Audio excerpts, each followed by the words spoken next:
Il bruxismo è un residuo dell'evoluzione, è una funzione naturale e molto spesso viene considerato in modo indebito come una parafunzione. Infatti esso permette la gestione dello stress, in quanto consente la riduzione di quelli che sono i livelli di cortisolo in circolo e poi incrementa anche la dopamina.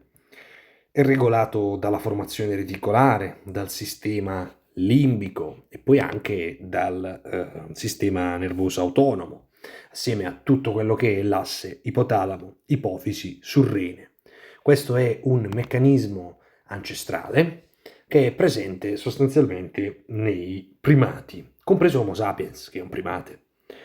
E il bruxismo non è dannoso se presenta un'occlusione dentale corretta. I problemi però ci sono, come nella stragrande maggioranza dei casi, nel momento in cui l'occlusione dentale non è corretta. In questi casi, infatti, il bruxismo, se presente, può chiaramente creare dei danni, perché può dare usura dentale, può dare perdita di dimensione verticale, può dare problemi a carico della articolazione temporomandibolare. E quindi ovviamente in questi casi è importante proteggere i propri denti con dei bite specifici o comunque con degli apparecchi specifici o al massimo allineare i denti per mezzo di un trattamento ortodontico.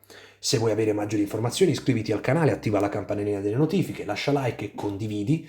Puoi commentare qui, nella sezione commenti se anche tu soffri di bruxismo e soprattutto se vuoi prenotare una visita gratuita per vedere e capire se bruxi o meno, puoi farlo scrivendomi in privato. Ci vediamo al prossimo video.